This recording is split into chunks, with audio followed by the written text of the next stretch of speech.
ਠੀਕ ਹੈ ਜੀ। ਮੈਂ ਧੰਨਵਾਦ ਕਰਦਾ ਪਹਿਲਾਂ ਸਭ ਤੋਂ ਪਹਿਲਾਂ ਸਾਰੇ ਚੰਡੀਗੜ੍ਹ ਦੇ ਮੀਡੀਆ ਦਾ। ਤੁਸੀਂ ਕੀਮਤੀ ਸਮਾਂ ਕੱਢ ਕੇ ਇੱਥੇ ਪਹੁੰਚੇ ਹੋ। ਮੇਰੇ ਨਾਲ ਸਾਡੇ principal secretary sports Rajkamal Chaudhary ਜੀ, ਡਾਇਰੈਕਟਰ ਸਪੋਰਟਸ ਰਜੇਸ਼ ਧਮਾਨ ਜੀ।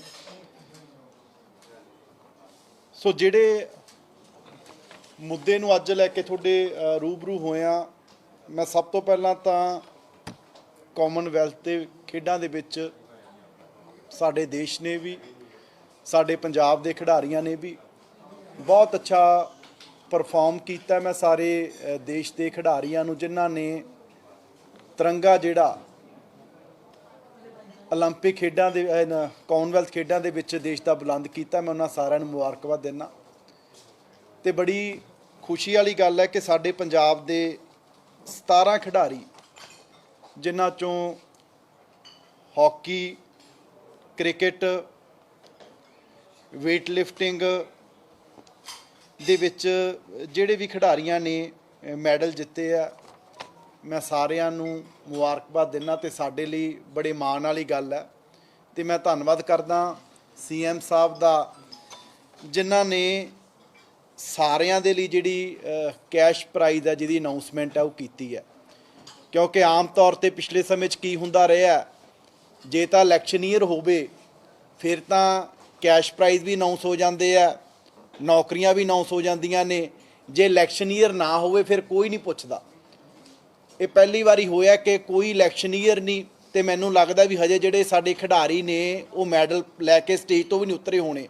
ਤੇ CM ਸਾਹਿਬ ਨੇ ਪਹਿਲਾਂ ਹੀ ਅਨਾਉਂਸ ਕਰਤਾ ਵੀ ਜਿਹੜੇ ਵੀ ਸਾਡੇ ਖਿਡਾਰੀ ਜਿਹੜੇ ਮੈਡਲ ਲੈ ਕੇ ਆਉਣਗੇ ਉਹਨਾਂ ਨੂੰ ਅਸੀਂ ਜੋ ਵੀ ਸਾਡੀ ਪਾਲਿਸੀ ਆ ਉਹਦੇ ਦੀ ਜਿਹੜਾ ਕੈਸ਼ ਪ੍ਰਾਈਜ਼ ਹੈ ਉਹ ਬ੍ਰੌਂਜ਼ ਲਈ ਜਿਹੜਾ 40 ਲੱਖ, ਸਿਲਵਰ ਲਈ 50 ਲੱਖ ਤੇ ਗੋਲਡ ਲਈ ਜਿਹੜਾ 75 ਲੱਖ ਹੈ ਉਹ ਦਿੱਤਾ ਜਾਊਗਾ।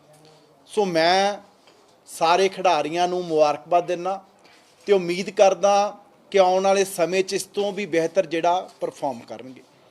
ਹੁਣ ਇਸ ਤੋਂ ਅੱਗੇ, ਕਿਉਂਕਿ ਇਹ ਤਾਂ ਉਹ ਖਿਡਾਰੀ ਆ ਜਿਹੜੇ ਸਾਡੇ ਪੰਜਾਬ ਲਈ, ਦੇਸ਼ ਲਈ, ਜਿਨ੍ਹਾਂ ਨੇ ਕੇਵਲ ਆਪਣੇ ਮਾਂ-ਪਿਓ ਦਾ ਨਹੀਂ, ਆਪਣੇ ਪਿੰਡ ਦਾ ਨਹੀਂ, ਸਾਡੇ ਦੇਸ਼ ਦਾ ਨਾਮ ਰੌਸ਼ਨ ਕੀਤਾ, ਜਿਹੜੇ ਮੈਡਲ ਤੱਕ ਗਏ ਆ। ਪਰ ਹੁਣ ਸਾਡੇ ਪੰਜਾਬ ਦੀ ਜ਼ਿੰਮੇਵਾਰੀ ਇਹ ਬਣਦੀ ਹੈ, ਸਰਕਾਰ ਦੀ ਵੀ, ਕਿ ਜਿਹੜੇ ਨਵੇਂ ਬੱਚੇ ਆ ਉਹਨਾਂ ਨੂੰ ਮੈਡਲ ਤੱਕ ਜਿਹੜਾ ਅਸੀਂ ਕਿਵੇਂ ਲੈ ਕੇ ਜਾਣਾ। ਸੋ ਉਹਦੇ ਲਈ ਮੈਂ ਧੰਨਵਾਦ ਕਰਦਾ CM ਸਾਹਿਬ ਦਾ, ਭਗਵੰਤ ਮਾਨ ਜੀ ਦਾ, ਜਿਨ੍ਹਾਂ ਨੇ ਕਿਹਾ ਕਿ ਅਸੀਂ ਦੁਬਾਰਾ ਜਿਹੜੀਆਂ ਪੰਜਾਬ ਦੀਆਂ ਖੇਡਾਂ ਨੇ ਉਹਨਾਂ ਨੂੰ ਪਹਿਲੇ ਨੰਬਰ 'ਤੇ ਲੈ ਕੇ ਆਉਣਾ। ਤੇ ਉਹਦੇ ਲਈ ਜਿਹੜਾ ਪੰਜਾਬ ਖੇਡ ਮੇਲਾ ਜਿਹੜਾ ਕਰਵਾਇਆ ਜਾ ਰਿਹਾ ਹੈਗਾ, ਇਹ CM ਸਾਹਿਬ ਨੇ ਪਹਿਲਾਂ ਵੀ ਇਹਦੇ ਬਾਰੇ ਸਾਡੀ ਮੀਟਿੰਗ ਲਈ ਸੀ, ਉਹਦੇ ਰਾਹੀਂ ਵੀ ਇਹ ਬੜੇ ਲੋਕਾਂ ਨੂੰ ਜਿਹੜਾ ਇਸ ਦਾ ਆਲਰੇਡੀ ਪਤਾ ਚੱਲ ਚੁੱਕਿਆ। ਬਟ ਇਹਦੀ ਜਿਹੜੀ ਡੇਟ ਹੈ ਅਸੀਂ ਅੱਜ ਜਿਹੜੀ ਅਨਾਉਂਸ ਕਰਨ ਜਾ ਰਹੇ ਹਾਂ ਕਿ ਜਿਸ ਦਿਨ ਮੇਜਰ ਧਿਆਨ ਚੰਦ ਜੀ ਦਾ ਜਿਹੜਾ ਜਨਮ ਦਿਹਾੜਾ ਹੁੰਦਾ 29 ਅਗਸਤ 2022 ਨੂੰ ਇਹਦੀ ਜਿਹੜੀ ਅਸੀਂ ਸ਼ੁਰੂਆਤ ਕਰਨ ਜਾ ਰਹੇ ਹਾਂ। ਤੇ ਇਹ ਖੇਡ ਮੇਲਾ ਬਲਾਕ ਪੱਧਰ ਤੋਂ ਲੈ ਕੇ ਪੰਜਾਬ ਪੱਧਰ ਤੱਕ ਜਿਹੜੇ ਇਹਦੇ ਮੈਚ ਆ ਜਿਹੜੇ ਉਹ ਕਰਵਾਏ ਜਾਣਗੇ। ਤੇ ਇਸ ਤਰ੍ਹਾਂ ਦਾ ਹੋਊਗਾ, ਮੈਂ ਗੱਲ ਦਾਅਵੇ ਨਾਲ ਕਹਿਣਾ ਕਿਉਂਕਿ ਤੁਸੀਂ ਸਾਰਿਆਂ ਨੇ ਇਸ ਖੇਡ ਮੇਲੇ ਨੂੰ ਕਵਰ ਵੀ ਕਰਨਾ ਹੈ, ਕਿ ਪੰਜਾਬ ਦੇ ਇਤਿਹਾਸ 'ਚ ਅੱਜ ਤੱਕ ਇਦਾਂ ਦਾ ਕਦੇ ਖੇਡ ਮੇਲਾ ਨਹੀਂ ਹੋਇਆ ਹੋਊਗਾ। ਪਹਿਲੀ ਵਾਰ ਹੈ ਕਿ ਅਸੀਂ ਇਹਦੀ ਆਨਲਾਈਨ ਜਿਹੜੀ ਰਜਿਸਟ੍ਰੇਸ਼ਨ ਹੈ ਉਹ ਕਰਨ ਜਾ ਰਹੇ ਹਾਂ, ਜਿਹਦਾ www.punjabkhedmela2022.in ਇਹਦੇ 'ਤੇ ਆਨਲਾਈਨ ਜਿਹੜੀ ਰਜਿਸਟ੍ਰੇਸ਼ਨ ਹੈ ਉਹ 11 ਤਰੀਕ ਨੂੰ ਜਿਹੜੀ ਹੈ ਉਹ ਸ਼ੁਰੂ ਹੋ ਜਾਊਗੀ। ਤੇ ਸਾਰੇ ਜਿਹੜੇ ਕੋਈ ਪਲੇਅਰ ਨੇ, ਚਾਹੇ ਕੋਈ ਪਿੰਡ ਦੀ ਟੀਮ ਹੈ, ਚਾਹੇ ਕੋਈ ਇੰਡੀਵਿਜੂਅਲ ਜਿਹੜਾ ਕੋਈ ਪਲੇਅਰ ਆ, ਸਾਰੇ ਇਹਦੇ 'ਤੇ ਜਿਹੜੀ ਆਨਲਾਈਨ ਰਜਿਸਟ੍ਰੇਸ਼ਨ ਹੈ ਉਹ ਕਰਵਾ ਸਕਦੇ ਆ। ਤੇ ਖੇਡਾਂ ਦੇ ਵਿੱਚ ਮਤਲਬ ਕਿ ਇਹ ਵੀ ਪਹਿਲੀ ਵਾਰੀ ਹੋ ਰਿਹਾ ਹੈ ਕਿ ਅੰਡਰ 14 ਤੋਂ ਸ਼ੁਰੂ ਕਰਕੇ ਅੰਡਰ 14 ਹੈ, ਅੰਡਰ 17 ਹੈ, ਅੰਡਰ 21 ਹੈ, ਉਦੋਂ ਬਾਅਦ 21 ਤੋਂ 40 ਸਾਲ ਦੇ ਵਿੱਚ ਹੈ, ਤੇ ਉਸ ਤੋਂ ਬਾਅਦ 41 ਤੋਂ 50 ਸਾਲ ਦੇ ਵਿੱਚ ਵੀ ਜਿਹੜੇ ਖਿਡਾਰੀ ਆ ਉਹ ਵੀ ਪਾਰਟਿਸਿਪੇਟ ਕਰ ਸਕਦੇ ਆ। ਤੇ 50 ਤੋਂ ਉੱਪਰ ਦੇ ਵੀ ਕੋਈ ਵੀ ਜਿਹੜਾ ਪੰਜਾਬ ਦਾ ਕੋਈ ਪਿੰਡ ਦਾ, ਕੋਈ ਸ਼ਹਿਰ 'ਚ ਬੈਠਾ, ਕੋਈ ਵੈਟਰਨ ਪਲੇਅਰ ਹੈ, ਸਾਰੇ ਹੀ ਇਹਨਾਂ ਖੇਡਾਂ ਦੇ ਵਿੱਚ ਜਿਹੜਾ ਪਾਰਟਿਸਪੇਟ ਆ ਆਨਲਾਈਨ ਆਪਣੀ ਰਜਿਸਟ੍ਰੇਸ਼ਨ ਕਰਵਾ ਕੇ ਉਹ ਕਰਵਾ ਸਕਦੇ ਆ। ਕਿਉਂਕਿ ਸਾਡਾ ਜਿਹੜਾ ਸਰਕਾਰ ਦਾ, ਜਿਹੜੀ ਮਾਨ ਸਾਹਿਬ ਦੀ ਸਰਕਾਰ ਦਾ ਮੇਨ ਮਕਸਦ ਇਹ ਹੈ ਕਿ ਪੰਜਾਬ 'ਚ ਸਪੋਰਟਸ ਕਲਚਰ ਹੈ ਜਿਹੜਾ ਉਹਨੂੰ ਰਿਵਾਈਵ ਕਰਨਾ। ਸਾਡੇ ਆਲਰੇਡੀ ਕਿਉਂਕਿ ਪੰਜਾਬ 'ਚ ਸਪੋਰਟਸ ਕਲਚਰ ਜਿਹੜਾ ਸੀ, ਸਾਡਾ ਪੰਜਾਬ ਕਿਸੇ ਟਾਈਮ ਨੈਸ਼ਨਲ ਗੇਮਸ ਦੇ ਵਿੱਚ ਅਸੀਂ ਪਹਿਲੇ ਨੰਬਰ ਤੇ ਰਹੇ ਹਾਂ। ਆ 2001 ਦੀਆਂ ਜਦੋਂ ਨੈਸ਼ਨਲ ਗੇਮਸ ਹੋਈਆਂ ਨੇ, ਅਸੀਂ ਉਹਦੇ ਪਹਿਲੇ ਨੰਬਰ ਤੇ ਸੀ। ਤੇ ਅੱਜ ਤੁਸੀਂ ਦੇਖ ਲਓ, ਅਸੀਂ ਕਹਿ ਲਓ ਵੀ ਠੀਕ ਹੈ, ਸਾਡੇ ਖਿਡਾਰੀ ਬਹੁਤ ਅੱਛਾ ਪਰਫਾਰਮ ਕਰ ਰਹੇ ਆ, ਪਰ ਅਸੀਂ ਜਿਹੜੇ ਲੈਵਲ ਤੇ ਸੀ ਅਸੀਂ ਉਹ ਤੋਂ ਬਹੁਤ ਨੀਚੇ ਆ ਚੁੱਕੇ ਹਾਂ। ਸੋ ਸਾਡਾ ਇਹ ਮਾਨ ਸਾਹਿਬ ਦੀ ਸਰਕਾਰ ਦਾ ਸਾਡਾ ਇਹ ਏਜੰਡਾ ਹੈਗਾ ਕਿ ਪੰਜਾਬ ਨੂੰ ਦੁਬਾਰਾ ਜਿਹੜਾ ਪਹਿਲੇ ਨੰਬਰ ਤੇ ਜਿਹੜਾ ਉਹ ਲੈ ਕੇ ਆਉਣਾ ਹੈ। ਇਸੇ ਕਰਕੇ ਜਿਹੜਾ ਪੰਜਾਬ 'ਚ ਸਪੋਰਟਸ ਕਲਚਰ ਜਿਹੜਾ ਡਿਵੈਲਪ ਕੀਤਾ ਜਾਵੇ। ਇਸੇ ਕਰਕੇ ਅਸੀਂ ਜਿੰਨੇ ਵੀ ਪੰਜਾਬ ਦੇ ਖਿਡਾਰੀ ਹੈ ਉਹਨਾਂ ਸਾਰਿਆਂ ਨੂੰ ਇਹ ਬੇਨਤੀ ਕਰਨੇ ਚਾਹੁੰਦੇ ਆ ਕਿ ਤੁਸੀਂ ਸਾਰੇ ਰਜਿਸਟ੍ਰੇਸ਼ਨ ਕਰੋ, ਸਾਰੇ ਆਨਲਾਈਨ ਅਪਲਾਈ ਕਰੋ ਤੇ ਸਾਰੇ ਜਿਹੜੇ ਇਸ ਖੇਡ ਮੇਲੇ ਦੇ ਵਿੱਚ ਜਿਹੜਾ ਪਾਰਟਿਸਪੇਟ ਹੈ ਉਹ ਤੁਸੀਂ ਕਰੋ।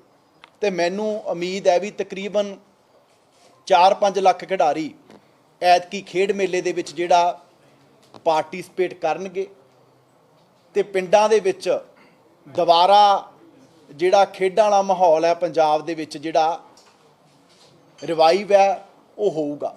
ਕਿਉਂਕਿ ਮੈਂ ਪਿਛਲੇ ਦਿਨੀ ਅਨੁਰਾਗ ਠਾਕੁਰ ਜੀ ਨੂੰ ਮਿਲ ਕੇ ਆਇਆ, ਸਾਡੇ ਡਾਇਰੈਕਟਰ ਸਪੋਰਟ ਸੈਕਟਰੀ ਸਾਹਿਬ ਉਸ ਦਿਨ ਵੀ ਮੇਰੇ ਨਾਲ ਸੀ। ਅਸੀਂ ਉਹਨਾਂ ਨੂੰ ਵੀ ਇਹ ਬੇਨਤੀ ਕੀਤੀ ਕਿ ਪੰਜਾਬ ਦੇ ਵਿੱਚ ਟੈਲੈਂਟ ਦੀ ਕੋਈ ਕਮੀ ਨਹੀਂ। ਸਾਡੇ ਜਿਹੜੇ ਪੰਜਾਬੀ ਆ, ਅਸੀਂ ਕਹਿ ਲਓ ਵੀ ਚਾਹੇ ਮੈਦਾਨੇ ਜੰਗ ਹੋਵੇ, ਚਾਹੇ ਖੇਡਾਂ ਦਾ ਗਰਾਊਂਡ ਹੋਵੇ, ਅਸੀਂ ਵੱਡੇ ਦਿਲ ਵਾਲੇ, ਖੁੱਲ੍ਹੇ ਹੱਡਾਂ ਪੈਰਾਂ ਵਾਲੇ ਲੋਕ ਆ। ਅਸੀਂ ਬਣੇ ਹੀ ਖੇਡਣ ਕੁੱਦਣ ਦੇ ਲਈ ਹੋਏ ਆ।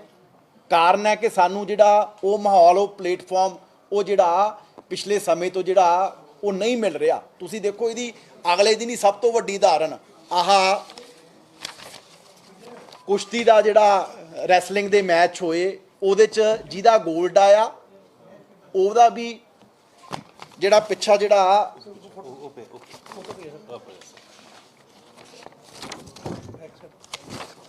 ਪੰਜਾਬ ਦਾ ਅਮਰਵੀਰ ਢੇਸੀ, ਜਿਹੜੇ ਬੇਸਿਕਲੀ ਜਲੰਧਰ ਤੋਂ ਨੇ, ਕੈਨੇਡਾ ਵੱਲੋਂ ਖੇਡੇ ਆ। ਜਿਹੜਾ ਪਾਕਿਸਤਾਨ ਤੋਂ ਖਿਡਾਰੀ ਆ ਅਨਵਰ, ਉਹ ਪਾਕਿਸਤਾਨ ਦੇ ਪੰਜਾਬ ਤੋਂ। ਮਨਦੀਰ ਕੂਨਰ ਜਿਹੜਾ ਬ੍ਰੌਂਜ਼ ਮੈਡਲ ਜਿੱਤਿਆ ਇੰਗਲੈਂਡ ਤੋਂ, ਇਹ ਵੀ ਜਲੰਧਰ ਤੋਂ ਬੇਸਿਕਲੀ। ਤੇ ਸਾਡਾ ਜਿਹੜਾ ਮੋਹਿਤ ਗਰੇਵਾਲ, ਉਹ ਵੀ ਜਿਹੜਾ ਸਾਡਾ ਪੁਰਾਣਾ ਪੰਜਾਬ ਹੈ ਉਹਦੇ ਤੋਂ। ਮਤਲਬ ਕਿ ਦੇਖੋ, ਇਹ ਚੀਜ਼ ਤੋਂ ਇਹ ਪਤਾ ਲੱਗਦਾ ਕਿ ਪੰਜਾਬ 'ਚ ਜਿਹੜੇ ਸਾਡੇ ਲੋਕ ਹੈ, ਸਾਡੇ ਕੋਲੇ ਬੜੀ ਕਹਿ ਲਓ ਟੈਲੈਂਟ ਹੈ, ਬੜੀ ਕੈਪੇਬਿਲਿਟੀ ਹੈ ਸਾਡੇ ਲੋਕਾਂ ਦੀ, ਪਰ ਸਿਰਫ ਇੱਕ ਪਲੇਟਫਾਰਮ ਦੀ ਜਿਹੜੀ ਕਮੀ ਹੈ। ਇਹ ਤੁਸੀਂ ਦੇਖੋ ਵੀ ਹੋਰ ਵੀ ਬੜੀਆਂ ਖੇਡਾਂ ਦੇ ਵਿੱਚ, ਹਾਕੀ 'ਚ ਸਾਡੇ 6 ਖਿਡਾਰੀ ਪੰਜਾਬ ਦੇ ਜਿਹੜੇ ਆ ਉਹ ਕੈਨੇਡਾ ਵੱਲੋਂ ਖੇਡ ਰਹੇ ਸੀਗੇ, ਜਿਹੜੇ ਕਹਿ ਲਓ ਵੀ ਪੰਜਾਬੀ ਨੇ। ਹੋਰ ਵੀ ਕਈ ਦੇਸ਼ਾਂ ਦੀਆਂ ਟੀਮਾਂ ਜਿਨ੍ਹਾਂ ਵੱਲੋਂ ਹਾਕੀ ਸਾਡੇ ਪਲੇਅਰ ਆ ਜਿਹੜੇ ਉਹਨਾਂ ਨੇ ਉੱਥੋਂ ਰਿਪਰੈਜ਼ੈਂਟ ਕੀਤਾ। ਮਤਲਬ ਕਿ ਮੇਰੇ ਕਹਿਣ ਦਾ ਭਾਵ ਇਹ ਹੈ ਕਿ ਪੰਜਾਬ 'ਚ ਟੈਲੈਂਟ ਦੀ ਕਮੀ ਨਹੀਂ, ਸਿਰਫ ਇਹ ਹੈ ਕਿ ਉਸ ਟੈਲੈਂਟ ਨੂੰ ਮੈਡਲ ਤੱਕ ਕਿਵੇਂ ਲੈ ਕੇ ਜਾਣਾ, ਉਹ ਸਾਡੀ ਜਿਹੜੀ ਜ਼ਿੰਮੇਵਾਰੀ ਹੈ ਉਹ ਬਣਦੀ ਹੈ। ਇਸੇ ਕਰਕੇ ਅਸੀਂ ਸੈਂਟਰ ਸਰਕਾਰ ਨੂੰ ਬੇਨਤੀ ਕੀਤੀ ਹੈ ਕਿ ਤੁਸੀਂ ਵੀ ਜਿਹੜੀ ਬਣਦੀ ਸਪੋਰਟ ਹੈ ਉਹ ਸਾਨੂੰ ਦਿਓ। ਸੋ ਇਸੇ ਮੁੱਦੇ ਨੂੰ ਲੈ ਕੇ ਅੱਜ ਤੁਹਾਡੇ ਮੇਨ ਰੂਬਰੂ ਹੋਏ ਆ ਕਿ ਖੇਡ ਮੇਲਾ ਜਿਹੜਾ ਹੋਣ ਜਾ ਰਿਹਾ ਉਹਦੀ ਆਨਲਾਈਨ ਰਜਿਸਟ੍ਰੇਸ਼ਨ ਹੈ ਜਿਹੜੀ ਉਹ 11 ਤਰੀਕ ਨੂੰ ਜਿਹੜੀ ਆ ਉਹ ਸ਼ੁਰੂ ਹੋਊਗੀ। ਤੇ ਇਦਾਂ ਦਾ ਖੇਡ ਮੇਲਾ ਹੋਊਗਾ ਕਿਉਂਕਿ ਅੱਗੇ ਜ਼ਿਲ੍ਹੇ ਤੋਂ ਸ਼ੁਰੂ ਹੁੰਦਾ ਸੀ, ਬਹੁਤੇ ਵਾਰੀ ਬਲਾਕ ਲੈਵਲ ਤੋਂ ਸ਼ੁਰੂ ਨਹੀਂ ਸੀ ਹੁੰਦਾ। ਇੱਕ ਪਿੰਡ ਜਿਹੜਾ, ਇੱਕ ਪਿੰਡ ਦਾ ਬੱਚਾ ਜਿਹੜਾ ਐਤਕੀ ਇਹਦੇ ਵਿੱਚ ਪਾਰਟਿਸਪੇਟ ਕਰੂਗਾ ਤੇ ਦੁਬਾਰਾ ਪੰਜਾਬ 'ਚ ਜਿਹੜਾ ਸਪੋਰਟਸ ਕਲਚਰ ਹੈ ਉਹ ਰਿਵਾਈਵ ਹੈ ਜਿਹੜਾ ਉਹ ਹੋਊਗਾ। www.punjabkhedmela2022.in। ਪਰ ਹਰੇਕ ਖੇਡ ਵਿੱਚ ਇੱਕੋ ਸ਼ਿਕਾਇਤ ਕਾਮਨ ਰਹਿੰਦੀ ਸੀ, ਕਿੱਟਾਂ ਨਹੀਂ ਮਿਲਦੀਆਂ, ਖਾਣਾ ਨਹੀਂ ਮਿਲਦਾ, ਰਹਿਣ ਨੂੰ ਥਾਂ ਨਹੀਂ ਮਿਲਦੀ। ਉਹ ਪਰੰਪਰਾ ਜਾਰੀ ਰਹੂਗੀ ਜਾਂ ਟੁੱਟੂਗੀ? ਅਸ਼ਵਨੀ ਜੀ ਐਤਕੀ 29 ਤਰੀਕ ਨੂੰ ਹੈ ਤੇ 29 ਤਰੀਕ ਤੱਕ ਸਾਰੀ ਟੀਮ ਮੈਂ ਖੁਦ ਤੁਹਾਨੂੰ ਗਰਾਊਂਡ ਤੇ ਦੇਖੂੰਗਾ ਇਹਦੀ ਤਿਆਰੀ ਕਰਦੇ ਤੇ 2 ਮਹੀਨੇ ਚੱਲਣਾ 2 ਮਹੀਨੇ ਮੈਂ ਖੁਦ ਸੀਐਮ ਸਾਹਿਬ ਨੇ ਕਿਹਾ ਕਿ ਆਪ ਜਾ ਕੇ ਕੱਲੇ ਜ਼ਿਲ੍ਹੇ 'ਚ ਇਹਦਾ ਤੁਸੀਂ ਅਰੇਂਜਮੈਂਟ ਕਰਨਾ ਆਪ ਜਾ ਕੇ ਹਰ ਜ਼ਿਲ੍ਹੇ 'ਚ ਜਾ ਕੇ ਮੀਟਿੰਗ ਕਰਨੀ ਹੈ ਤੇ ਪ੍ਰੋਪਰ ਅਰੇਂਜਮੈਂਟ ਜਿਹੜਾ ਆਪ ਉਹ ਦੇਖਣਾ। ਦੇਖੋ ਅਸੀਂ ਬੇਸਿਕਲੀ ਖਿਡਾਰੀਆਂ ਨੂੰ ਜੇ ਉਹਨਾਂ ਦੀ ਕਹਿ ਲਓ ਉਹਨਾਂ ਨੂੰ ਰਹਿਣ ਦਾ ਅਰੇਂਜਮੈਂਟ ਨਹੀਂ ਹੋਊਗਾ ਖਾਣ ਪੀਣ ਦਾ ਅਰੇਂਜਮੈਂਟ ਨਹੀਂ ਹੋਊਗਾ ਫਿਰ ਅਸੀਂ ਕਿਸ ਤਰ੍ਹਾਂ ਜੀ ਉਹਨਾਂ ਨੂੰ ਇਨਕਰੇਜ ਕਰਾਂਗੇ ਕਿਸ ਤਰ੍ਹਾਂ ਅਸੀਂ ਪੰਜਾਬ 'ਚ ਸਪੋਰਟਸ ਕਲਚਰ ਰਿਵਾਈਵ ਕਰਾਂਗੇ। ਇਹ ਸਿਰਫ ਇਸ ਕਰਕੇ ਨਹੀਂ ਹੋ ਰਿਹਾ ਵੀ ਭਾਈ ਇਹ ਖੇਡਾਂ ਸਾਲ ਬਾਅਦ ਕਰਾਉਣੀਆਂ ਹੁੰਦੀਆਂ ਅਸੀਂ ਦੇਖੋ ਦਿਲੋਂ ਇਸੇ ਕਰਕੇ ਲੱਗੇ ਹੋਏ ਆ ਕਿ ਅਸੀਂ ਖੇਡਾਂ ਨੂੰ ਦੁਬਾਰਾ ਪਹਿਲੇ ਨੰਬਰ ਤੇ ਲੈ ਕੇ ਆਉਣਾ ਕਿਉਂਕਿ ਇਹਦੇ ਨਾਲ ਜਿਹੜੀ ਡਰੱਗਸ ਵਾਲੀ ਪ੍ਰੋਬਲਮ ਵੀ ਹੈ ਨਾ ਪੰਜਾਬ 'ਚ ਕਿਉਂਕਿ ਸਾਡਾ ਜਿਹੜਾ ਓਵਰ એનર્ਜੈਟਿਕ ਯੂਥ ਹੈ ਪੰਜਾਬ ਦਾ ਹੈ ਨਾ ਜਿਹੜਾ ਕਹਿ ਲਓ ਅਸੀਂ ਬੜਾ ਅਸੀਂ ਸਖਤੀ ਵੀ ਕਰ ਰਹੀ ਹੈ ਸਰਕਾਰ ਆਏ ਦਿਨ ਹੀ ਬੜੀਆਂ ਰੇਡਸ ਹੋ ਰਹੀਆਂ ਜਿਹੜੇ ਡਰੱਗ ਪੈਡਲਰ ਆ ਫੜੇ ਜਾ ਰਹੇ ਆ ਡੀਜੀ ਸਾਹਿਬ ਬੜੀ ਸਖਤੀ ਨਾਲ ਲੱਗੇ ਹੋਏ ਆ ਪਰਚੇ ਵੀ ਦਰਜ ਹੋ ਰਹੇ ਆ ਪਰ ਫਿਰ ਵੀ ਅਸੀਂ ਕਹਿਣਾ ਕਿ ਜਿਹੜੀ ਉਹ એનર્ਜੀ ਹੈ ਉਹਨੂੰ ਸਹੀ ਡਾਇਰੈਕਸ਼ਨ 'ਚ ਚੈਨਲਾਈਜ਼ ਕਰਨ ਦੀ ਜ਼ਰੂਰਤ ਹੈ ਉਹ એનર્ਜੀ ਇਸ ਦੇਸ਼ ਲਈ ਮੈਡਲ ਲਿਆਉਣ ਦੇ ਕੰਮ ਆਵੇ ਉਹ ਜੋਸ਼ ਸਾਡੇ ਪੰਜਾਬ ਦਾ ਨਾਮ ਰੌਸ਼ਨ ਜਿਹੜਾ ਕਰਨ ਤੇ ਕੰਮ ਆਵੇ ਉਹਨੂੰ ਸਹੀ ਡਾਇਰੈਕਸ਼ਨ ਦੇਣ ਦੀ ਜ਼ਰੂਰਤ ਹੈ ਉਹ ਇਸੇ ਤਰ੍ਹਾਂ ਦਿੱਤੀ ਜਾਊਗੀ ਜੇ ਖਿਡਾਰੀ ਨੂੰ ਇਨਕਰੇਜ ਕਰਾਂਗੇ ਇਸੇ ਕਰਕੇ ਤਾਂ ਕਿਹੜੀਆਂ ਖੇਡਾਂ ਜਿਹੜੀਆਂ ਮੇਨ ਤਵੱਜੋ 'ਚ ਰਹਿਣਗੀਆਂ ਜਿਹੜੀਆਂ ਇਸ ਖੇਡਾਂ ਦੇ ਵਿੱਚ ਹੋਣਗੀਆਂ ਕਿਹੜੀਆਂ ਖੇਡਾਂ ਨੂੰ ਮੇਨ ਤਵੱਜੋ ਮੈਂ ਦੇਖੋ ਇਹ ਵੀ ਪਹਿਲੀ ਵਾਰੀ ਹੋ ਰਿਹਾ ਅੱਗੇ 5-6 ਖੇਡਾਂ ਜਿਹੜੀਆਂ ਕਰਵਾਉਂਦੇ ਹੁੰਦੇ ਸੀ ਐਤਕੀ ਜਿੰਨੀਆਂ ਵੀ ਜਿਹੜੀਆਂ ਖੇਡਾਂ ਦੀ ਗ੍ਰੇਡੇਸ਼ਨ ਹੁੰਦੀ ਹੈ ਸਾਰੀਆਂ ਦੀਆਂ ਸਾਰੀਆਂ ਖੇਡਾਂ ਜਿਹੜੀਆਂ ਉਹ ਕਰਵਾਈਆਂ ਜਾ ਰਹੀਆਂ 28 ਖੇਡਾਂ ਐਤਕੀ ਅਸੀਂ ਕਰਵਾ ਰਹੇ ਹਾਂ ਇਹ ਪਹਿਲੀ ਵਾਰੀ ਹੋ ਰਿਹਾ 28 ਨਹੀਂ ਰਵਾਇਤੀ ਨਹੀਂ ਜਿਹੜੀਆਂ ਦੇਖੋ ਅਸੀਂ ਬੇਸਿਕਲੀ ਪਿੰਡ ਤੋਂ ਲੈ ਕੇ ਉਹਨਾਂ ਨੂੰ 올림픽 ਤੱਕ ਲੈ ਕੇ ਜਾਣਾ ਚਾਹੁੰਦੇ ਹਾਂ ਜਿਹੜੀਆਂ ਵੀ ਗ੍ਰੇਡੇਸ਼ਨ ਜਿਹੜੀਆਂ ਖੇਡਾਂ ਦੀ ਹੁੰਦੀ ਹੈ ਉਹ ਖੇਡਾਂ ਜਿਹੜੀਆਂ ਇਹਦੇ ਵਿੱਚ ਜਿਹੜੀਆਂ ਸ਼ਾਮਲ ਖੋ-ਖੋ ਕਬੱਡੀ ਸਾਰੀ ਸਰਕਲ ਕਬੱਡੀ ਨਹੀਂ ਹੋਏਗੀ ਸਰਕਲ ਕਬੱਡੀ ਨਹੀਂ ਹੋਊਗੀ ਦੂਸਰੀ ਨੈਸ਼ਨਲ ਸਟਾਈਲ ਕਬੱਡੀ ਹੋਊਗੀ ਖੋ-ਖੋ ਹੋਊਗੀ ਜੀ ਤੁਸੀਂ ਇਹ ਕੱਲ ਤੇ ਜਿਹੜੀ ਰਜਿਸਟ੍ਰੇਸ਼ਨ ਦੀ ਗੱਲ ਕੀਤੀ ਆ ਕੋਈ ਖਿਡਾਰੀਆਂ ਤੋਂ ਰਜਿਸਟ੍ਰੇਸ਼ਨ ਫੀਸ ਵੀ ਵਸੂਲ ਨਹੀਂ ਕੋਈ ਫੀਸ ਨਹੀਂ ਦੇਖੋ ਇਹਦੇ ਨਾਲ ਨਾ ਜਿਹੜਾ ਰਜਿਸਟ੍ਰੇਸ਼ਨ ਦਾ ਫਾਇਦਾ ਹੈਗਾ ਸਾਡੇ ਕੋਲੇ ਪਹਿਲੀ ਵਾਰ ਹੈ ਕਿ ਸਾਰੇ ਖਿਡਾਰੀਆਂ ਦਾ ਜਿਹੜਾ ਰਿਕਾਰਡ ਹੈ ਉਹ ਆਊਗਾ ਕਿ ਕਿਹੜੀ ਗੇਮ ਦੇ ਸਾਡੇ ਪੰਜਾਬ 'ਚ ਕਿੰਨੇ ਪਲੇਅਰ ਹੈ ਗਰਾਊਂਡ ਤੋਂ ਕਿਹੜੇ ਬਲਾਕ 'ਚ ਕਿਹੜੇ ਪਲੇਅਰ ਜ਼ਿਆਦਾ ਨੇ ਕਿਹੜੇ ਜ਼ਿਲ੍ਹੇ 'ਚ ਕਿਹੜੇ ਪਲੇਅਰ ਜ਼ਿਆਦਾ ਗੇਮ ਜਿਹੜੀ ਹੈ ਉਹ ਪ੍ਰੈਫਰ ਜਿਹੜੀ ਹੈ ਕਰ ਰਹੇ ਆ ਕਿੱਥੋਂ ਕਿਹੜੀ ਗੇਮ ਦੇ ਜ਼ਿਆਦਾ ਪਾਰਟਿਸਿਪੇਟ ਨੇ ਕਿੱਥੋਂ ਕਿਹੜੀ ਗੇਮ ਦੇ ਜ਼ਿਆਦਾ ਜਿਹੜੇ ਮੈਡਲ ਆ ਰਹੇ ਆ ਸਾਡੇ ਕੋਲੇ ਸਾਰਾ ਜਿਹੜਾ ਰਿਕਾਰਡ ਹੈ ਪਹਿਲੀ ਵਾਰ ਹੋਊਗਾ ਕਿ ਪੰਜਾਬ ਦੇ ਚਾਹੇ ਇਹਦੇ 'ਚ 4 ਲੱਖ ਕਰਨ 5 ਲੱਖ ਕਰਨ 2 ਲੱਖ ਕਰਨ ਜਿੰਨੇ ਵੀ ਖਿਡਾਰੀ ਪਾਰਟਿਸਿਪੇਟ ਕਰਨਗੇ ਪਹਿਲੀ ਵਾਰੀ ਸਾਰਾ ਉਹਨਾਂ ਦਾ ਰਿਕਾਰਡ ਹੈ ਜਿਹੜਾ ਉਹ ਸਾਡੇ ਕੋਲੇ ਹੋਊਗਾ ਤੇ ਉਹਨਾਂ 'ਚੋਂ ਕਿਹੜੇ ਮੈਡਲ ਲੈ ਕੇ ਆਉਣਗੇ ਸਾਰਾ ਇਹ ਇੱਕ ਸਾਡੇ ਕੋਲ ਡਾਟਾਬੇਸ ਜਿਹੜਾ ਆਉਣ ਵਾਲੇ ਸਮੇਂ ਲਈ ਵੀ ਬਣ ਜਾਊਗਾ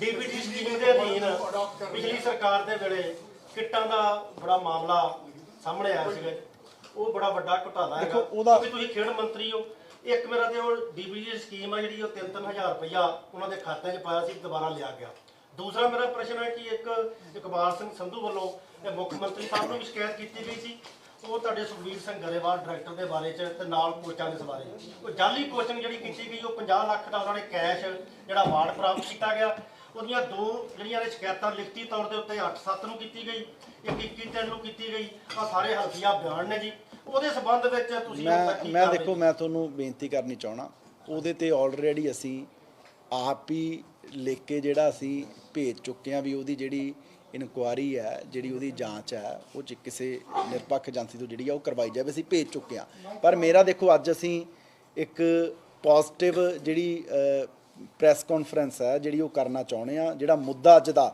ਮੇਰੀ ਬੇਨਤੀ ਹੈ ਵੀ ਇਹ ਡਾਇਲਿਊਟ ਨਾ ਹੋ ਜੇ ਇਹ ਪੰਜਾਬ ਦੇ ਭਵਿੱਖ ਨੂੰ ਲੈ ਕੇ ਖਿਡਾਰੀਆਂ ਦੇ ਭਵਿੱਖ ਨੂੰ ਲੈ ਕੇ ਇੱਕ ਤੰਦਰੁਸਤ ਜਿਹੜਾ ਹੱਸਦਾ ਖੜਦਾ ਜਿਹੜਾ ਸੀਐਮ ਸਾਹਿਬ ਦਾ ਸੁਪਨਾ ਹੈ ਕਿ ਅਸੀਂ ਰੰਗਲਾ ਪੰਜਾਬ ਬਣਾਉਣਾ ਉਹਦੇ ਹਾਂਜੀ ਕਰ ਜਿਹੜੇ ਕੋਚ ਸੀ ਉਹਦੇ ਹੈਡ ਸਾਹਿਬ ਜਿਹੜੇ ਕੋਚ ਸੀ ਜਿਨ੍ਹਾਂ ਦਾ ਨਾਮ ਆ ਰਿਹਾ ਸੀਗਾ ਕੋਚਾਂ ਦਾ ਉਹਨਾਂ ਦੇ ਖਿਲਾਫ ਕਿਉਂ ਨਹੀਂ ਸਰਕਾਰ ਕਾਰਵਾਈ ਕਰ ਰਹੀ ਉਹਨਾਂ ਨੂੰ ਕਿਉਂ ਬਚਾ ਰਹੀ ਹੈ ਸਰਕਾਰ ਅਸੀਂ ਕਿਸੇ ਨੂੰ ਨਹੀਂ ਬਚਾ ਰਹੇ ਜੀ ਅਸੀਂ ਇਨਕੁਆਰੀ ਜਿਹੜੀ ਮਾਰਕ ਹੈ ਉਹ ਕਰ ਦਿੱਤੀ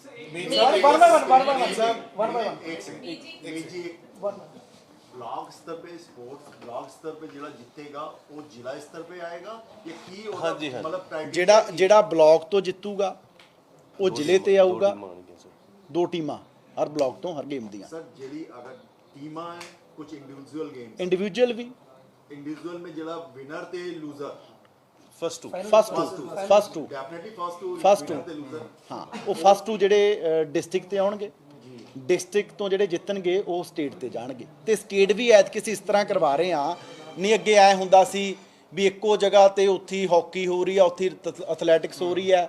ਅਸੀਂ ਐਤ ਕੀ ਕਰਵਾ ਰਹੇ, ਮੰਨ ਲਓ ਜੇ ਸੰਗਰੂਰ ਹੈ ਤਾਂ ਉੱਥੇ ਇਕੱਲੀ ਐਥਲੈਟਿਕਸ ਹੋਊਗੀ, ਜਲੰਧਰ ਹੈ ਤਾਂ ਉੱਥੇ ਇਕੱਲੀ ਹਾਕੀ ਦੇ ਮੈਚ ਹੋਣਗੇ ਅੰਡਰ 14 ਤੋਂ ਲੈ ਕੇ ਓਪਨ ਤੱਕ। ਮੰਨ ਲਓ ਕਿ ਇਸ ਤਰ੍ਹਾਂ ਅਸੀਂ ਐਤਕੀ ਡਿਸਟ੍ਰਿਕਟ ਵਾਈਜ਼ ਜਿਹੜਾ ਪਹਿਲੀ ਵਾਰੀ ਕਰਵਾਉਣ ਜਿਹੜਾ ਇੱਕ ਆਰਗੇਨਾਈਜ਼ ਤਰੀਕੇ ਨਾਲ ਜਾ ਰਿਹਾ। ਇਨਾਮੀ ਰਾਸ਼ੀ ਵੀ ਜਿਹੜੀ ਅਸੀਂ ਰੱਖੀ ਹੈ, ਉਹਦੇ 'ਚ ਇਹ ਹੈ ਵੀ ਸਟੇਟ ਲੈਵਲ ਤੇ 10,000 ਪਲੱਸ ਸਰਟੀਫਿਕੇਟ ਫਸਟ ਨੂੰ, ਸੈਕਿੰਡ ਨੂੰ 7,000 ਪਲੱਸ ਸਰਟੀਫਿਕੇਟ, ਥਰਡ ਨੂੰ 5,000 ਜਿਹੜਾ ਪਲੱਸ ਸਰਟੀਫਿਕੇਟ। 6 ਕਰੋੜ ਦਾ ਬੰਦਾ ਟੋਟਲ ਇਹ 6 ਕਰੋੜ ਜਿਹੜਾ ਅਮਾਊਂਟ ਹੈ ਉਹ ਬਣੂਗਾ। ਜੇ ਕਿਹੜੇ ਕਾਮਨਵੈਲਥ ਖੇਡਾਂ 'ਚ ਮੈਡਲ ਲੈ ਕੇ ਆਏ ਨੇ ਉਹਨਾਂ ਨੂੰ ਕੋਈ ਨੌਕਰੀ ਮਿਲੇਗੀ ਜਾਂ ਨਹੀਂ ਮਿਲੇਗੀ? ਦੇਖੋ ਅਸੀਂ ਕੈਸ਼ ਪ੍ਰਾਈਜ਼ ਉਹਨਾਂ ਲਈ ਅਨਾਉਂਸ ਕੀਤਾ ਤੇ ਅਸੀਂ ਨੌਕਰੀਆਂ ਲਈ ਵੀ ਪੰਜਾਬ ਦੀ ਜਿਹੜੀ ਖੇਡ ਪਾਲਿਸੀ ਹੈ ਉਹਨੂੰ ਅਸੀਂ ਰਿਵਾਈਜ਼ ਹੈ ਜਿਹੜਾ ਉਹ ਕਰ ਰਹੇ ਹਾਂ, ਕਿਉਂਕਿ ਪਿਛਲੇ ਸਮੇਂ 'ਚ ਕਹਿ ਲਓ ਵੀ ਸਾਡੀ ਖੇਡ ਨੀਤੀ ਇਦਾਂ ਦੀ ਰਹੀ ਵੀ ਜਿਹਦੇ ਕਰਕੇ ਸਾਡੇ ਜਿਹੜੇ ਬਹੁਤੇ ਖਿਡਾਰੀ ਸੀ ਉਹਨਾਂ ਨੂੰ ਅਣਗੌਲਿਆ ਕੀਤਾ ਗਿਆ। ਮੰਨ ਲਓ ਕਿ ਜਿਹੜਾ ਤਾਂ ਇਲੈਕਸ਼ਨੀਅਰ 'ਚ ਮੈਡਲ ਲੈ ਆਉਂਦਾ ਸੀ, ਜੋ ਮੈਂ ਪਹਿਲਾਂ ਦੱਸ ਕੇ ਹਟਿਆ, ਨੂੰ ਸਾਰਾ ਕੁਝ ਮਿਲ ਜਾਂਦਾ ਸੀ। ਜਿਹੜਾ ਕੋਈ ਇਲੈਕਸ਼ਨੀਅਰ 'ਚ ਨਹੀਂ ਲੈ ਕੇ ਆਉਂਦਾ ਸੀ ਉਹਨੂੰ ਕੁਝ ਵੀ ਨਹੀਂ ਮਿਲਦਾ। ਅਸੀਂ ਜਿਹੜੇ ਵੀ ਸਟੇਟਸ ਨੇ ਪਿਛਲੇ ਸਮੇਂ 'ਚ ਅੱਛਾ ਕੰਮ ਕੀਤਾ, ਅੱਛੀਆਂ ਖੇਡ ਨੀਤੀਆਂ ਬਣਾਈਆਂ ਨੇ, ਅਸੀਂ ਉਹਨਾਂ ਨੂੰ ਸਾਰੇ ਸਾਡੇ ਪ੍ਰਿੰਸੀਪਲ ਸੈਕਟਰੀ ਡਾਇਰੈਕਟਰ ਸਾਹਿਬ, ਅਸੀਂ ਉਹਨਾਂ ਨੂੰ ਸਾਰਿਆਂ ਨੂੰ ਸਟੱਡੀ ਕਰਕੇ ਅਸੀਂ ਮੈਂ ਉਹੀ ਕਹਿਣਾ, ਅਸੀਂ ਬੜੀ ਅੱਛੀ ਜਿਹੜੀ ਪਾਲਿਸੀ ਹੈ ਆਉਣ ਵਾਲੇ ਸਮੇਂ 'ਚ ਲੈ ਕੇ ਆ ਰਹੇ ਹਾਂ। ਤੇ ਸਾਡੀ ਕੋਸ਼ਿਸ਼ ਹੈ ਵੀ ਕਿਸੇ ਵੀ ਗੇਮ 'ਚੋਂ ਇੰਟਰਨੈਸ਼ਨਲ 'ਚੋਂ ਕੋਈ ਵੀ ਮੈਡਲ ਲੈ ਆਊਗਾ। ਮੈਂ ਇੱਕ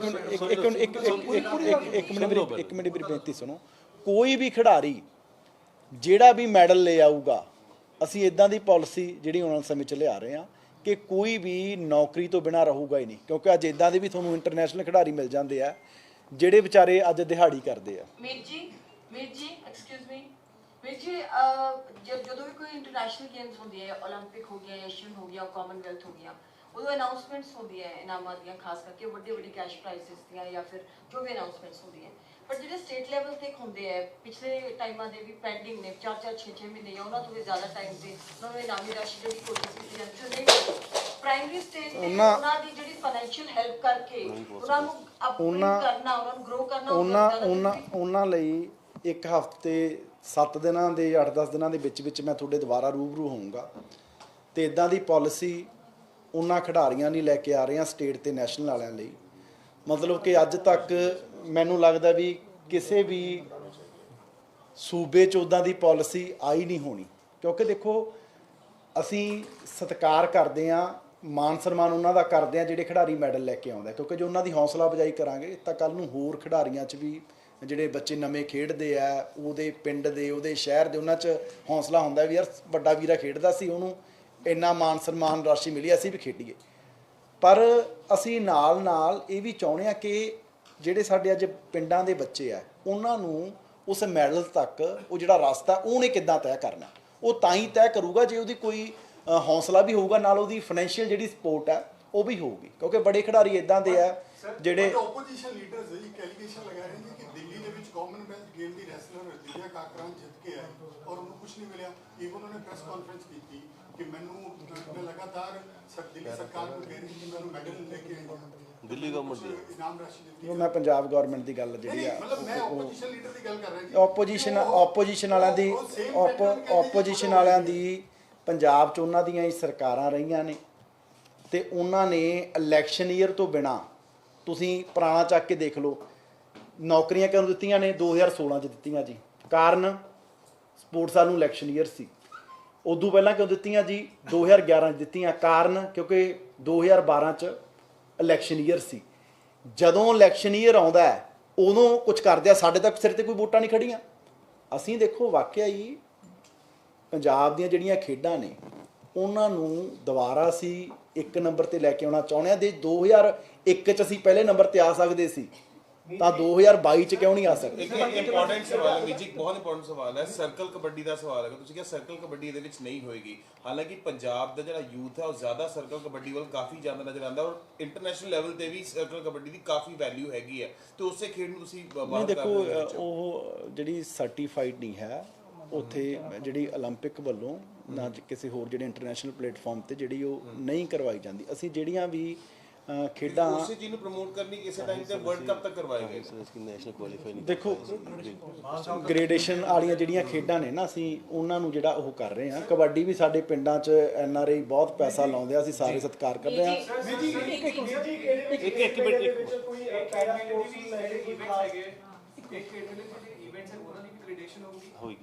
ਹੋਊਗੀ ਜੀ, ਹੋਊਗੀ। ਉਹ ਪਹਿਲਾਂ ਹੋ ਚੁੱਕੇ, ਜਦੋਂ ਨੈਸ਼ਨਲ ਦਾ ਹੋਊਗਾ ਉਦੋਂ ਅਸੀਂ ਵਿੱਚ 10-12 ਦਿਨ ਦੀ ਬ੍ਰੇਕ ਜਿਹੜੀ ਆ ਉਹ ਪਾ ਲਈ ਹੈ।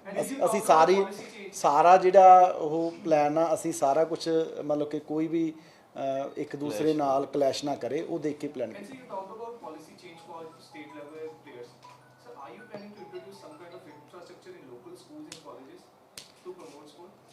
ਇਨਫਰਾਸਟ੍ਰਕਚਰ ਤੇ ਆਲਰੇਡੀ ਬੜਾ ਕੰਮ ਜਿਹੜੇ ਆ ਉਹ ਚੱਲ ਵੀ ਰਹੇ ਆ। ਪਿਛਲੇ ਸਮੇਂ 'ਚ ਵੀ ਪੰਜਾਬ 'ਚ ਸਟੇਡੀਅਮਸ ਦੀ ਕਮੀ ਨਹੀਂ, ਬੜੇ ਬਣਾਏ ਗਏ, ਕਰੋੜਾਂ ਰੁਪਈਆ ਲਾਇਆ ਗਿਆ, ਪਰ ਕਿਸੇ ਖਿਡਾਰੀ ਨੂੰ ਖੇਡਣ ਲਈ ਹਾਕੀ ਤੱਕ ਨਹੀਂ ਦਿੱਤੀ, ਉਹਨੂੰ ਸ਼ੂਜ਼ ਤੱਕ ਨਹੀਂ ਲੈ ਕੇ ਦਿੱਤੇ। ਮੈਂ ਸਾਡੇ ਬਰਨਾਲੇ ਦੀ ਅੱਗੇ ਵੀ ਬੜੀ ਵਾਰੀ ਦੱਸੀ ਆ ਉਦਾਹਰਨ, ਮੈਂ ਦੱਸ ਦਿੰਦਾ। ਸਾਡੇ ਉੱਥੇ ਇੱਕ ਗਰਾਊਂਡ ਸੀ ਫੁੱਟਬਾਲ ਦਾ, ਮੈਂ ਉੱਥੇ ਆਪ ਖੇਡਦਾ ਰਿਹਾ, ਤੇ ਉਹਦੇ ਤੇ ਜੀ 7.5 ਕਰੋੜ ਰੁਪਈਆ ਲਾਤਾ। ਰੇਤਾ ਚੱਕ ਕੇ ਰੂੜੀ ਵਾਲਾ ਉੱਥੇ ਕਾਲੀ ਕਾਲੀ 'ਚ ਪਾਤਾ, 7.5 ਕਰੋੜ ਰੁਪਈਆ ਬਿਲਡਿੰਗ ਤੇ ਲਾਤਾ। ਹੁਣ ਨਾ ਤਾਂ ਉੱਥੇ ਸੈਰ ਹੋ ਸਕਦੀ ਹੈ, ਨਾ ਰਨਿੰਗ, ਤੇ ਨਾ ਹੀ ਉੱਥੇ ਘਾਹ ਹੁੰਦਾ, ਉੱਥੇ ਫੁੱਟਬਾਲ ਵੀ ਨਹੀਂ ਖੇਡੀ ਜਾਂਦੀ। ਇਕੱਲੇ ਬਰਨਾਲੇ 'ਚ ਨਹੀਂ, ਕਰੋੜਾਂ ਰੁਪਈਆ ਬਿਲਡਿੰਗਾਂ ਤੇ ਲਾ ਕੇ ਪਿਛਲੇ ਸਮੇਂ 'ਚ ਪਤਾ ਨਹੀਂ ਕੀ ਮਜਬੂਰੀਆਂ ਸੀ, ਬਰਬਾਦ ਕੀਤਾ ਗਿਆ। ਆ ਮਾਲਪੁਰ ਪਿਛਲੇ ਦਿਨੀ ਅਸੀਂ ਵਿਜ਼ਿਟ ਕਰਨ ਚਲੇ ਗਏ। ਹੁਣ ਮਾਲਪੁਰ ਨੂੰ ਫੁੱਟਬਾਲ ਦੀ ਨਰਸਰੀ ਜਿਹੜਾ ਉਹ ਕਿਹਾ ਜਾਂਦਾ, ਜਿਹੜਾ ਤੁਹਾਡੇ ਚੋਂ ਦੁਆਬੇ 'ਚ ਆਉਂਦਾ ਉਹਨੂੰ ਪਤਾ ਵੀ ਕੀ ਉੱਥੇ ਦੀ, ਕਿਉਂਕਿ ਬੜੇ ਇੰਟਰਨੈਸ਼ਨਲ ਪਲੇਅਰ ਮਾਲਪੁਰ ਨੇ ਦਿੱਤੇ ਆ। ਹੁਣ ਤੁਹਾਡੇ ਵੀ ਦਿਮਾਗ 'ਚ ਨਾ ਜਿਹੜੀ ਪਿਕਚਰਾਈਜੇਸ਼ਨ ਮਾਲਪੁਰ ਦੀ ਬਣੀ ਹੋ ਵੀ ਜਦੋਂ ਜਾਵਾਂਗੇ ਆਏ ਬੜਾ ਗਰਾਸੀ ਜਿਹੜਾ ਉੱਥੇ ਫੁੱਟਬਾਲ ਦਾ ਗਰਾਊਂਡ ਹੋਊਗਾ ਨਾ, ਵੀ ਬਹੁਤ ਅੱਛਾ ਗਰਾਊਂਡ ਹੋਊਗਾ। ਮੇਰੇ ਵੀ ਬਣੀ ਹੋਈ, ਅਸੀਂ ਜਾ ਕੇ ਗੱਡੀਆਂ ਰੋਕੀਆਂ ਤੇ ਮੈਂ ਉਤਰ ਗਿਆ, ਮੈਂ ਕਿਹਾ ਗਰਾਊਂਡ ਕਿੱਥੇ ਆ? ਕਹਿੰਦੇ ਜੀ ਆਹੀ ਆ। ਉਹ ਮੈਂ ਦੇਖਿਆ ਸਾਰਾ ਉੱਥੇ ਰੇਤਾ ਨਿਕਲਿਆ ਹੋਇਆ, ਸੁੱਕਾ ਸਾਰਾ ਗਰਾਊਂਡ। ਮੈਂ ਕਿਹਾ ਵੀ ਪਾਣੀ ਪੂਣੀ ਨਹੀਂ ਲਾਉਂਦੇ? ਕਹਿੰਦੇ ਜੀ 6 ਮਹੀਨੇ ਹੋ ਗਏ ਮੋਟਰ ਦਾ ਕਨੈਕਸ਼ਨ ਕੱਟਿਆ ਹੋਇਆ। ਮੈਂ ਕਾਰਨ, ਕਹਿੰਦੇ ਜੀ 60,000 ਰੁਪਈਆ ਬਿੱਲ ਸੀ, ਉਹ ਭਰਿਆ ਨਹੀਂ ਗਿਆ, ਅਸੀਂ ਬੜੇ ਵਾਰ ਲਿਖ ਕੇ ਭੇਜਿਆ। ਚਲੋ ਮੈਂ ਹੁਣ ਉਦੋਂ ਨਵਾਂ 2 ਮਹੀਨੇ ਦੀ ਗੱਲ ਹੈ, ਮੈਂ ਕਿਹਾ ਚਲੋ ਅੱਗੇ ਚੱਲਦੇ ਹਾਂ। ਅੱਗੇ ਗਏ, ਉੱਥੇ ਬਿਲਡਿੰਗ ਬਣ ਰਹੀ ਹੈ। ਮੈਂ ਕਿਹਾ ਕਾਹਦੀ ਬਿਲਡਿੰਗ ਬਣ ਰਹੀ ਹੈ? ਇਹ ਵੀ ਕਹਿੰਦੇ ਆਪਣੇ ਫੁੱਟਬਾਲ ਦਾ ਗਰਾਊਂਡ ਬਣ ਰਿਹਾ। ਮੈਂ ਜੀ ਕਿੰਨਾ ਪੈਸਾ ਆਇਆ? ਕਹਿੰਦੇ 2.5 ਕਰੋੜ ਰੁਪਈਆ। 2.5 ਕਰੋੜ ਰੁਪਈਆ ਲਾ ਕੇ ਕਮਰੇ ਬਣਾਏ ਜਾ ਰਹੇ ਆ, ਪੌੜੀਆਂ ਬਣਾਏ ਜਾ ਰਹੀਆਂ, ਉਹਦੇ ਲਈ 2.5 ਕਰੋੜ ਹੈ। ਜਿੱਥੇ ਖਿਡਾਰੀਆਂ ਨੇ ਖੇਡਣਾ ਉਹਦੇ ਲਈ 60,000 ਰੁਪਈਆ ਨਹੀਂ। ਮੈਨੂੰ ਦੱਸੋ ਪੰਜਾਬ, ਮੈਂ ਇੱਕ ਮਿੰਟ, ਮੈਂ ਪਲੇਅਰ ਹਾਂ, ਕਿਹੜੇ ਖਿਡਾਰੀ ਨੂੰ ਗਰਾਊਂਡ 'ਚ ਪੌੜੀਆਂ ਚਾਹੀਦੀਆਂ ਹੁੰਦੀਆਂ? ਕਿਹੜੇ ਖਿਡਾਰੀ ਨੂੰ ਵੱਡੇ ਵੱਡੇ ਉਹ ਬਿਲਡਿੰਗਾਂ ਜਿਹੜੇ ਸਟੇਜਸ ਚਾਹੀਦੀਆਂ ਹੁੰਦੀਆਂ? ਖਿਡਾਰੀ ਨੂੰ ਤਾਂ ਗਰਾਊਂਡ ਚਾਹੀਦਾ ਤੇ ਇਕਵਿਪਮੈਂਟ ਚਾਹੀਦਾ, ਤੇ ਉਹ ਅਸੀਂ ਦੇ ਨਹੀਂ ਰਹੇ। 6 ਸਾਲ ਬਾਅਦ, ਇਸ ਤੋਂ ਪਹਿਲਾਂ 2016 'ਚ ਸੀ ਕਿ ਸਰਕਾਰ ਨੇ ਇਕਵਿਪਮੈਂਟ ਦੇ ਲਈ ਬਜਟ ਰੱਖਿਆ। 2016 ਕਿਉਂ? ਮੈਂ ਦੁਬਾਰਾ ਕਹਿਣਾ, ਇਲੈਕਸ਼ਨ ਈਅਰ ਸੀ। ਅਸੀਂ ਪਹਿਲੀ ਵਾਰ ਹੈ ਕਿ 6 ਸਾਲਾਂ ਬਾਅਦ ਇਹ ਮਾਨ ਸਾਹਿਬ ਦੀ ਸਰਕਾਰ ਨੇ ਇਕਵਿਪਮੈਂਟ ਦੇ ਲਈ ਜਿਹੜਾ ਬਜਟ ਹੈ ਉਹ ਰੱਖਿਆ, ਤੇ ਐਤਕੀ ਪਹਿਲੀ ਵਾਰ ਹੈ ਕਿ ਅਸੀਂ ਜਿਹੜਾ ਖਿਡਾਰੀਆਂ ਨੂੰ ਜਿਹੜਾ ਸਮਾਨ ਹੈ ਉਹ ਟੈਂਡਰ ਕਰਵਾ ਕੇ ਜਿਹੜਾ ਲੈ ਕੇ ਦੇ ਰਹੇ ਹਾਂ। ਆਪਣੇ ਪੱਧਰ ਤੇ ਲੋਕ ਬਹੁਤ ਅਕੈਡਮੀ ਚੱਲਦੀ ਹੈ, ਜਿਹੜੇ ਆਪਣੇ ਪੱਧਰ ਤੇ ਬਹੁਤ ਜਾਣੇ ਨੇ ਚਲਾਈਆਂ, ਪ੍ਰਾਈਵੇਟ ਵੀ ਆਪਾਂ ਕਹਿ ਸਕਦੇ ਹਾਂ, ਉਹਨਾਂ ਨੂੰ ਕੋਈ ਸਪੋਰਟ ਸਰਕਾਰ ਦੇਗੀ? ਕੋਈ ਪਿਛਲੀਆਂ ਸਰਕਾਰਾਂ ਨੇ ਤਾਂ ਦਿੱਤਾ ਨਹੀਂ, ਇਹ ਤਾਂ ਕਲੀਅਰ ਹੈ। ਤੁਹਾਡੀ ਸਰਕਾਰ ਨੂੰ ਦਿਓ। ਦੇਖੋ, ਪਹਿਲਾਂ ਜਿਹੜੀਆਂ ਸਾਡੇ ਕੋਲੇ ਚੱਲਦੀਆਂ ਨੇ, ਸਾਡੇ ਕੋਲੇ ਚੱਲਦੀਆਂ ਨੇ, ਅਸੀਂ ਉਹਨਾਂ ਨੂੰ ਠੀਕ ਕਰ ਲਈ। ਬਾਕੀ ਜਿਹੜਾ ਕੋਈ ਸਾਡੇ ਕੋਲੇ ਆਊਗਾ, ਜਿਹੜਾ ਕੋਈ ਇੱਛਾ ਕਰ ਰਹੇ ਆ, ਤਾਂ ਜ਼ਰੂਰ ਅਸੀਂ ਵਿਚਾਰਾ ਜਿਹੜਾ ਕਰ ਲਾਂਗੇ। ਅਕਸਰ ਜਿੱਥੇ ਖੇਡ ਦੀ ਖਿਡਾਰੀ ਦੀ ਗੱਲ ਆਉਂਦੀ ਆ, ਉੱਥੇ ਜਿਹੜਾ ਹੈਗਾ ਨਸ਼ੇ ਨੂੰ ਆਪਾਂ ਪਿੱਛੇ ਨਹੀਂ ਰੱਖ ਸਕਦੇ, ਕਿਉਂਕਿ ਖਿਡਾਰੀਆਂ ਵੱਲੋਂ ਲਗਾਤਾਰ ਜਿਹੜਾ ਹੈਗਾ ਨਸ਼ਾ ਕੀਤਾ ਜਾਂਦਾ ਹੈ। ਇਹ ਜਿਹੜਾ ਖੇਡ ਮੇਲਾ ਕਰਵਾਇਆ ਜਾ ਰਿਹਾ ਹੈ, ਇਸ ਵਿੱਚ ਮੈਂ ਜੀ ਇੱਥੇ ਅਸੀਂ ਰੈਂਡਮਲੀ ਡੋਪ ਟੈਸਟ ਕਰਵਾਵਾਂਗੇ, ਤੇ ਜਿਹੜੇ ਵੀ ਖਿਡਾਰੀਆਂ ਦੇ ਮੈਡਲ ਆਉਣਗੇ ਉਹਨਾਂ ਦੇ ਵੀ ਜਿਹੜੇ ਡੋਪ ਟੈਸਟ ਆ ਉਹ ਕਰਵਾਏ ਜਾਣਗੇ, ਕਿਉਂਕਿ ਕਈ ਸਾਡੇ ਦੇਖੋ ਇੰਟਰਨੈਸ਼ਨਲ ਖਿਡਾਰੀ ਮੈਡਲ ਲੈ ਆਉਂਦੇ ਆ, ਕਿੰਨੇ ਸਾਲਾਂ ਬਾਅਦ ਪਤਾ ਲੱਗਦਾ, ਕਿਉਂਕਿ ਕਈ ਵਿਚਾਰੇ ਨਾ ਜਦੋਂ ਬੱਚੇ ਹੁੰਦੇ ਆ ਪ੍ਰੈਕਟਿਸ ਕਰਨ ਲੱਗਦੇ ਆ, ਉਹਨਾਂ ਨੂੰ ਪਤਾ ਵੀ ਨਹੀਂ ਹੁੰਦਾ, ਜਾਣੇ ਅਣਜਾਣੇ 'ਚ ਵੀ ਇਸ ਉਹਦੇ 'ਚ ਫਸ ਜਾਂਦੇ ਹੈਗੇ। ਸੋ ਅਸੀਂ ਕਿਉਂਕਿ ਅਸੀਂ ਕਹਿ ਲਓ ਵੀ ਨਵੇਂ ਬੱਚਿਆਂ ਨੂੰ ਅਵੇਅਰ ਵੀ ਕਰਨਾ, ਕਿਉਂਕਿ ਹੁਣੇ ਜੇ ਉਹਨਾਂ ਨੂੰ ਪਤਾ ਲੱਗੂਗਾ ਬਲਾਕ ਲੈਵਲ ਤੋਂ ਵੀ ਡੋਪ ਟੈਸਟ ਵੀ ਕੁਝ ਹੁੰਦਾ ਹੈ, ਤਾਂ ਇਸ ਚੀਜ਼ ਬਾਰੇ ਜਿਹੜੇ ਸੁਚੇਤ ਹੈ ਉਹ ਰਹਿਣਗੇ। ਡੋਪ ਟੈਸਟ ਅਸੀਂ ਤੁਹਾਡੇ ਸਾਥੀ ਮੰਤਰੀ ਇੱਕ ਨਾ ਤੁਸੀਂ ਗੱਲ ਹੁਣ ਹਾਕੀਆਂ ਦੀ ਤੇ ਜਿਹੜੇ ਵੋਟਾਂ ਦੀ ਚਿੰਤਾ ਪ੍ਰਗਟ ਕੀਤੀ ਆ, ਪਿਛਲੀ ਸਰਕਾਰ ਦੇ ਦੌਰਾਨ ਵੀ ਆਪਣੇ ਐਮਐਲਏ ਸੀਗੇ ਪ੍ਰਗਟ ਸਿੰਘ ਵਿਕਟਰ ਵੀ ਰਹੇ ਆ, ਉਹ ਸਰਕਾਰ ਦੇ ਦੌਰਾਨ ਹੀ ਜਿਹੜੀ ਖੇਡ ਡਿਪਾਰਟਮੈਂਟ ਦੇ ਵਿੱਚ ਔਰਤਾਂ ਹੈ ਉਹਨਾਂ ਨੂੰ ਉਭਾਰਦੇ ਰਹੇ ਆ। ਤੁਹਾਡੇ ਯਾਦ ਹੋਵੇਗਾ ਕਿ ਉਹਨਾਂ ਨੇ ਜਦੋਂ ਸੈਸ਼ਨ ਚੱਲ ਰਿਹਾ ਸੀਗਾ ਉਹਦੇ ਵਿੱਚ ਇਹ ਗੱਲ ਕਹੀ ਸੀਗੀ ਕਿ ਸਾਡੇ ਖਿਡਾਰੀਆਂ ਕੋਲ ਤਾਂ ਨਿੱਕਰਾਂ ਤੱਕ ਨਹੀਂ ਹੈਗੀਆਂ, ਠੀਕ ਆ। ਹੁਣ ਤੁਸੀਂ ਗੱਲ ਕਹਿ ਰਹੇ ਆ ਕਿ ਅਸੀਂ ਬਜਟ ਰੱਖਿਆ, ਕਿਆ ਤੁਹਾਡੇ 5 ਸਾਲ ਸੀ ਉਹਨਾਂ ਦੀ ਸਰਕਾਰ ਲੈ ਕੇ ਦੇ ਦਿੰਦੇ ਨਿੱਕਰਾਂ, ਨਾ ਤੁਸੀਂ ਰੋਕਿਆ ਸੀ ਨਾ ਅਸੀਂ ਰੋਕਿਆ ਸੀ। ਅਸੀਂ ਮੇਰਾ ਸਵਾਲ ਸੁਣੋ ਸਾਰੇ, ਤੁਸੀਂ ਗੁੱਸੇ ਨਾ ਹੋ, ਮੇਰੀ ਗੱਲ ਇਹ ਆ ਕਿ ਉਹ ਆਪਣੇ ਵਿਭਾਗ ਦੀਆਂ ਜਿਹੜੀਆਂ ਔਰਤਾਂ ਉਹ ਉਜਾਗਰ ਕਰਦੇ ਰਹੇ ਨੇ। ਠੀਕ ਹੈ, ਤੁਹਾਡੀ ਸਰਕਾਰ ਨੇ ਸ਼ੁਰੂਆਤ ਕੀਤੀ ਆ ਕਿ ਤੁਹਾਡੀ ਸਰਕਾਰ ਕੋਲ ਖਿਡਾਰੀਆਂ ਵਾਸਤੇ ਜਿਹੜੇ ਉਹਨਾਂ ਨੂੰ ਜ਼ਰੂਰਤਾਂ ਚਾਹੀਦੀਆਂ ਉਹ ਪੂਰੀਆਂ ਹੈ। ਸਰ ਹੁਣ ਤਾਈਆਂ ਵਿਰੋਧੀ ਧਿਰ ਜਾਗਰ ਕਰਦਾ ਹੁੰਦਾ, ਇਹ ਸਰਕਾਰ ਦਾ ਕੰਮ ਨਹੀਂ ਹੁੰਦਾ। ਹੁਣ ਜਿਹੜੀਆਂ ਹੋਣਗੀਆਂ ਉਹ ਦੱਸਣ ਸਾਨੂੰ ਵੀ ਭਾਈ ਆਹ ਹੁਣ ਤਾਈਆਂ ਤੁਹਾਡੀ ਸਰਕਾਰ 'ਚ ਰਹਿ ਰਹੀਆਂ ਨੇ। ਪਿਛਲੀ ਵਾਰ ਤਾਂ ਸਾਡਾ ਕੰਮ ਸੀ ਹੁਣ ਤਾਈਆਂ ਜਾਗਰ ਕਰਨਾ।